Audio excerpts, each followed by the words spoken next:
ഒരു രീതിയിലുള്ള ഈടോ ജാമ്യം നൽകാതെ പൂർണ്ണമായിട്ടും ഓൺലൈൻ ഡോക്യുമെന്റേഷനായിട്ട് ഒരു പ്രതിമാസ വരുമാനമോ സിബിൽ സ്കോറോ ഇല്ലെങ്കിൽ കൂടി വായ്പ ലഭ്യമാക്കുന്ന ഒരു ഇൻസ്റ്റന്റ് പേഴ്സണൽ ലോൺ ആപ്ലിക്കേഷനാണ് പേറുപ്പിക്കുക. ഈ ഇൻസ്റ്റന്റ് പേഴ്സണൽ ലോൺ ആപ്ലിക്കേഷനിൽ നിന്ന് ഞാൻ ഇതിനോടകം തന്നെ വായ്പ എടുത്ത് അക്കൗണ്ടിൽ ക്യാഷ് ക്രെഡിറ്റ് ആവുന്നവരെയുള്ള ഫുൾ വീഡിയോ അപ്ലോഡ് ചെയ്തിട്ടുണ്ട്. അത് കാണണമെങ്കിൽ ഡിസ്ക്രിപ്ഷൻ ലിങ്ക് ഉണ്ട്, ക്ലിക്ക് ചെയ്താൽ നിങ്ങൾക്ക് ആ വീഡിയോ കാണുവാൻ സാധിക്കും.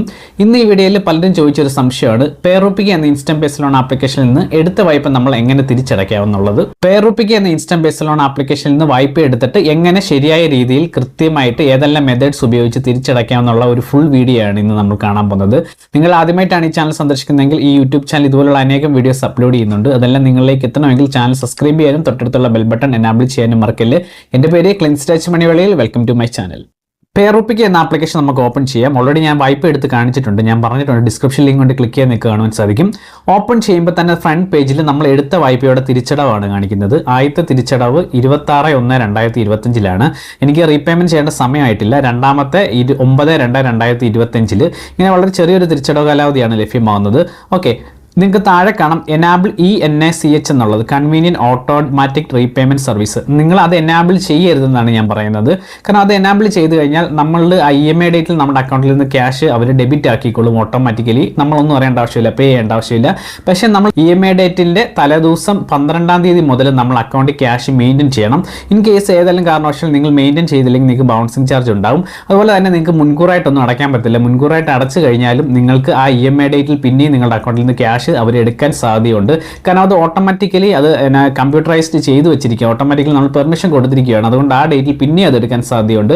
അതുകൊണ്ട് ഒരു കാരണവശാലും method automatically payment method enable ചെയ്യരുത് എന്നാണ് ഞാൻ പറയുന്നത്. പിന്നെ നിങ്ങൾ ഇഷ്ടം പോലെ നിങ്ങൾക്ക് ചെയ്യാൻ സാധിക്കും.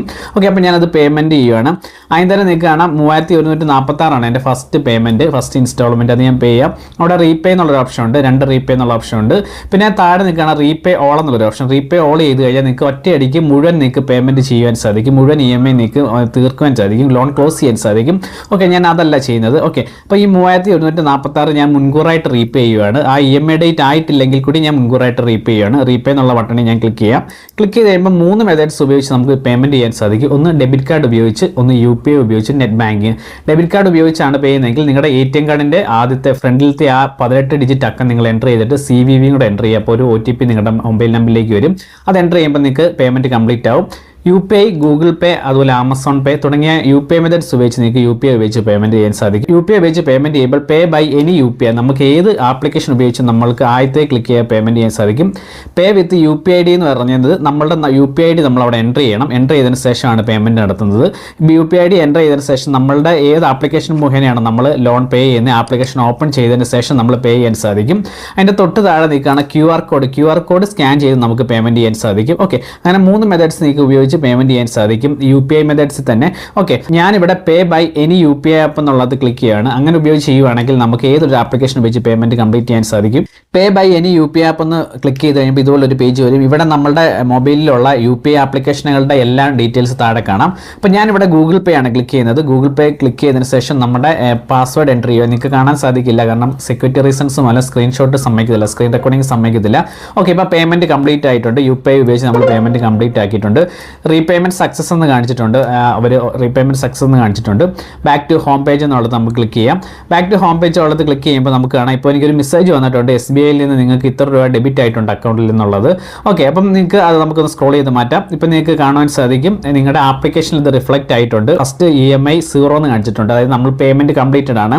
ഇനി സെക്കൻഡ് EMI മാത്രമേ ഉള്ളൂ നമുക്ക്, അത് എന്നെ സംബന്ധിച്ച് സെക്കൻഡ് EMI ഉള്ളൂ. ഓക്കെ, അപ്പോൾ 2 EMI നമുക്ക് ഇതുപോലെ അടയ്ക്കുവാൻ സാധിക്കും. നിങ്ങൾക്ക് ഇതുപോലെ സിമ്പിളായിട്ട് പേയ്മെന്റ് നടത്തുവാൻ സാധിക്കും.